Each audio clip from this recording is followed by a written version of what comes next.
Welcome to Mexico Unexplained, where we will explore the magic, the mysteries, and the miracles of Mexico. This series presents information based partly on theory and conjecture. The podcaster's purpose is to suggest some possible explanation, but not necessarily the only ones to the subjects we will examine. Here is your host, Robert Bitto. Welcome, and muy bienvenidos to episode number 72 of Mexico Unexplained, where we examine the magic, the mysteries, and the miracles of Mexico. I'm your host, Robert Bitto. November 8th, 1519, will always be remembered as one of the most important dates in the history of Mexico and in the history of the world. It was on this day that Aztec Emperor Montezuma invited the Spanish conquistador Hernán Cortés and his men into the imperial capital city of Tenochtitlan as honored guests. Many of the men accompanying Cortés had traveled to the largest cities of the Old World, such as Rome, Jerusalem, and Constantinople. But even the most seasoned travelers among them were not prepared for the magnificence, abundance, and opulence that they would experience in the Aztec capital. Tenochtitlan, the shiny city of tall pyramids, broad avenues, and marketplaces overflowing with riches, was the center of a vast empire that had existed for almost 200 years.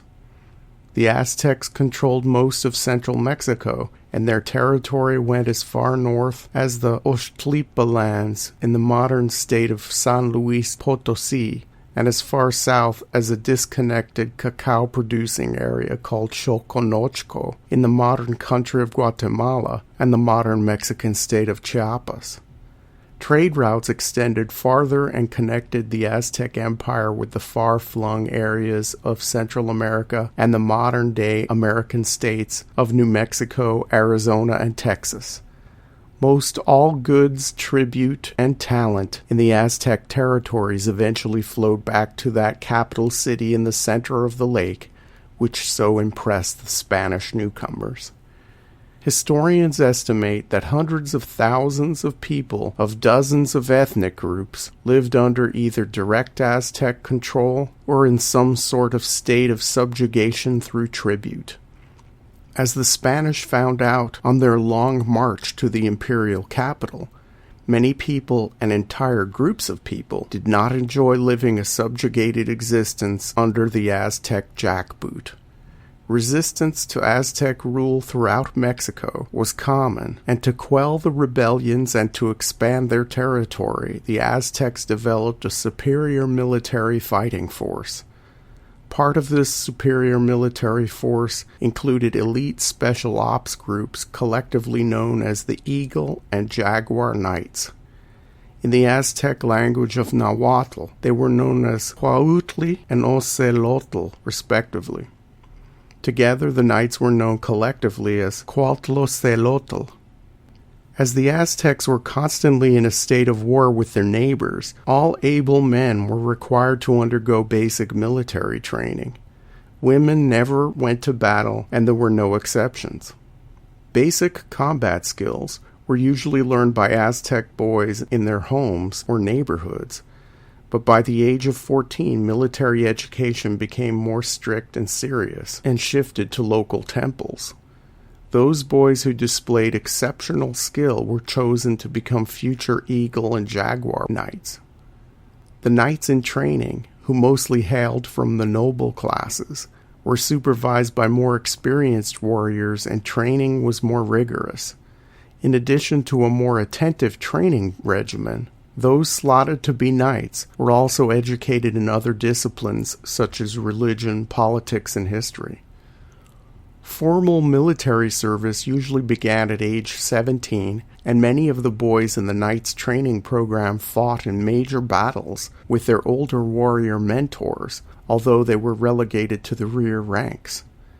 Once the young recruit captured his first prisoner, he was given warrior status. It was only after capturing between 12 and 20 prisoners that a warrior could be considered a full-fledged Eagle or Jaguar Knight.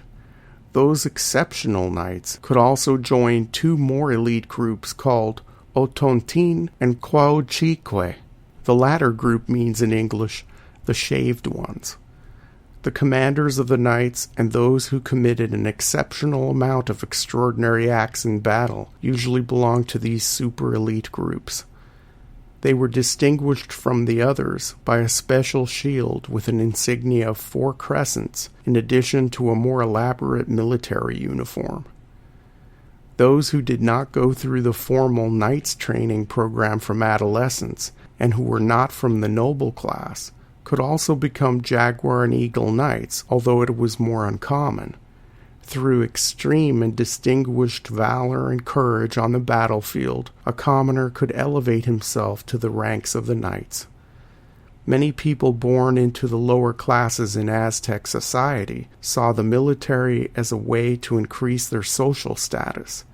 As a consequence, the Aztec military machine was full of many ambitious and dedicated men who were willing to fight to the death for the empire. The Eagle and Jaguar knights always fought in the front lines dressed in battle regalia appropriate for their type of knighthood. For example, the Eagle knights wore a helmet which looked like an open beak of an eagle, along with feathers of the majestic bird. The Jaguar knights wore pelts of the great cat, with their heads appearing to come out of the mouth of the jaguar. The costumes of the warriors became more elaborate as rank increased. This visual spectacle on the battlefield had a psychological effect to intimidate the enemy. All knights wore a thickly woven cotton breastplate that served as a form of armor and carried decorated shields called chimali. Leather straps hanging off the legs provided some protection to the lower areas of the body. This elite fighting force also used a wide array of weapons. In battle, the Aztecs' primary objective was to get as many captives as possible to fuel the need for human sacrifice back in the imperial capital. As a consequence, many of the weapons used in battle were meant to stun instead of to kill. The weapon of choice among the Eagle and Jaguar knights was the macahuitl. This was a flat-faced club which looked much like a short boat oar or cricket bat. On the sides of the macahuitl were inlaid pieces of sharp volcanic glass, also known as obsidian. The warrior could give the enemy a blow to the head with the flat-faced part of the weapon, or in more dangerous situations where killing the opponent was required, the macahuitl could be used in a slicing motion much like a sword. In addition to this flat-faced club, the knight's weapons arsenal included a variety of other things. Slings made of cactus fiber were used to hurl rocks at the enemy. 5-foot-long bows, called tlahuitali, were strung with animal sinew and used wooden arrows tipped with stone and fletched with turkey feathers.